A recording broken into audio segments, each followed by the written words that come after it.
വീട്ടമ്മമാരുടെ പ്രക്ഷോഭം വരെ എത്തിയ സാഹചര്യത്തിൽ ഇനി ക്ലിഫ് ഹൗസ് ഉപരോധത്തെ മൊത്തമായി ഒന്ന് വിലയിരുത്താം. സാക്ഷാൽ കടകംപള്ളി സുരേന്ദ്രൻ പറയുന്നത് കേൾക്കുക. ചില വലതുപക്ഷ ശക്തികളുടെ ഇടപെടലോടെ ചിലർ എന്തൊക്കെ കളികളാണ് കാട്ടിക്കൂട്ടിയത്. ക്ലിഫ് ഹൗസ് സമരത്തിന്റെ തുടക്ക ദിവസമാണ് ഞങ്ങൾ പറഞ്ഞത് 5000 ആളുകൾ പങ്കെടുക്കും, 3000 ആളുകൾ അറസ്റ്റ് വരിക്കുന്നു. അത് കഴിഞ്ഞാൽ എല്ലാ ദിവസവും 1500 പേർ പങ്കെടുക്കുമെന്ന് ഞങ്ങൾ പറഞ്ഞിട്ടുണ്ട്.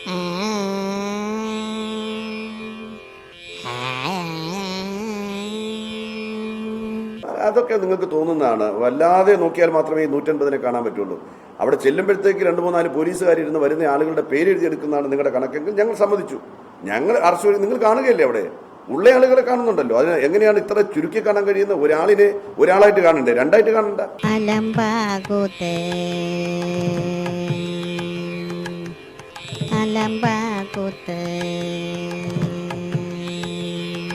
അത് 7 വണ്ടിയോ 8 വണ്ടിയോ ആകട്ടെ, അവിടെ വന്ന ആളുകളെ നിങ്ങൾ കണ്ടല്ലോ. നിങ്ങൾ ദിവസം രാവിലെ വന്ന് നിങ്ങൾ എണ്ണുക. ഇന്നോടെ വന്നിട്ടുണ്ട് ഒരു 700-ലധികം വരുന്ന ആളുകൾ വന്നിട്ടുണ്ട്. അത്രയേ ഉള്ളൂ. അത് മതി. ഞങ്ങളെ സംബന്ധിച്ചിടത്തോളം അത് മതി. അത് 5000 പേര് പങ്കെടുക്കുമെന്ന് ആ ദിവസത്തെ കാര്യം പറഞ്ഞു. 3000 പേര്. അതെ. രണ്ടാമത്തെ ദിവസം മുതൽ 1500.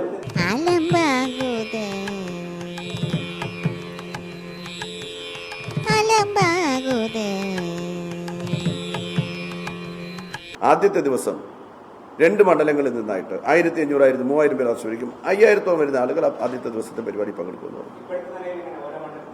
1500 പേർ പങ്കെടുക്കാൻ വേണ്ടിയാണ് പരിപാടി ഇടുന്നത്. ഒരു 700-1000 താഴെ വരുന്ന ആളുകൾ വരുന്നുണ്ട്.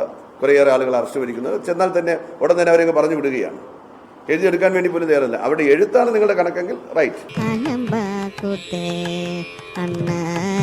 എഴുതുന്നത് ഞങ്ങൾ അത്ര എഴുതിയെടുക്കുന്നില്ല. അവര് പേരൊന്നും എഴുതിയെടുക്കാൻ തയ്യാറാവുന്നില്ല. ചെല്ലുമ്പോ തന്നെ അങ്ങ് പോകാൻ പറയുക.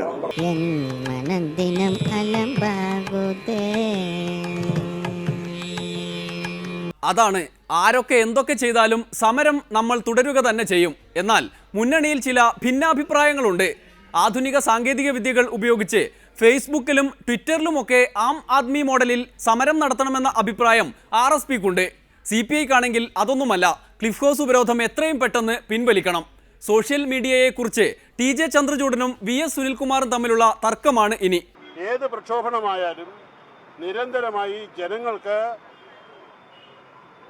അസ്വാരസ്യമുണ്ടാക്കുന്നതാകും. അല്ല, ഞങ്ങൾ 140 ദിവസം പ്രഖ്യാപിച്ചിരിക്കുന്ന സമരം പ്രഖ്യാപിച്ച ചന്ദ്രചൂഡൻ അടക്കമുള്ള ആളുകളാണ്. മാസങ്ങൾ നീണ്ടു നിൽക്കുന്ന സമരങ്ങൾ ജനങ്ങളുടെ സ്വൈര ജീവിതത്തിന് സഞ്ചാരത്തിനൊന്നും തടസ്സമാകാത്ത രീതിയിൽ വേണം ചെയ്യാൻ. അത് പ്രതീകാത്മകമായ സമരമാണ്. കാലം മാറിക്കൊണ്ടേയിരിക്കുന്നു.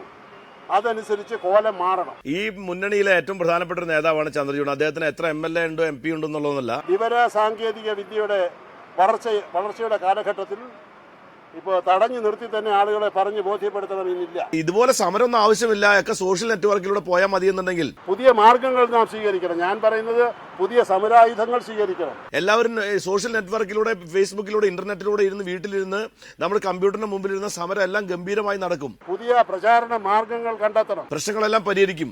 അത് കണ്ടാൽ ഉടനെ തന്നെ ഗവൺമെന്റ് സോഷ്യൽ നെറ്റ്വർക്കിലൂടെ ഇതെല്ലാം മനസ്സിലാക്കി സോഷ്യൽ നെറ്റ്വർക്കിലൂടെ ഉണ്ടാകുന്ന വികാരത്തിന്റെ അടിസ്ഥാനത്തിൽ ജനങ്ങൾക്ക് എല്ലാ കാര്യങ്ങളും ഗവൺമെന്റ് ചെയ്തു വരും. വിവര സാങ്കേതിക വിദ്യയുടെ സഹായം തേടണം. ഒരു സമരവും വേണ്ട, ഒരു സംഘടനാ സ്വാതന്ത്ര്യം വേണ്ട, ഒരു സംഘടനയും വേണ്ട. എല്ലാ NGOകളും ഇതുപോലെയുള്ള ഒറ്റപ്പെട്ട കരാർ സമരങ്ങളൊക്കെ നടത്തിക്കൊണ്ട് നമ്മുടെ പ്രശ്നങ്ങളൊക്കെ പരിഹരിക്കാൻ കഴിയുമെന്ന് പറയാണല്ലോ. അങ്ങനെയാണ് ഇടതുപക്ഷ പാർട്ടികൾക്ക് കൂടുതൽ ശക്തി ആർജിക്കാൻ കഴിയുക. ഇതുപോലെ സമരമൊന്നും ആവശ്യമില്ല. ഒക്കെ സോഷ്യൽ നെറ്റ്വർക്കിലൂടെ പോയാൽ മതി എന്നുണ്ടെങ്കിൽ ആ പ്രചരണായുധങ്ങൾ സ്വീകരിച്ച പാർട്ടിയാണ് ഡൽഹിയിൽ ഇപ്പോൾ പുതിയതായി ഇന്നലത്തെ മഴയത്ത് കുരുത്ത് ഇന്ന് 2ാമത്തെ കക്ഷിയായി ഭരണത്തോട് വളരെ അടുത്ത് നിൽക്കുന്നത്. ഗവർണർ ഭരിക്കാൻ വരെ ക്ഷണിച്ചു ആം ആദ്മി പാർട്ടിയെ. അവരെന്താ ചെയ്തതെന്ന് ചോദിച്ചാൽ ഒട്ടേറെ കാര്യങ്ങളിൽ അവർ നൂതനമായ സരണികൾ സ്വീകരിച്ചു.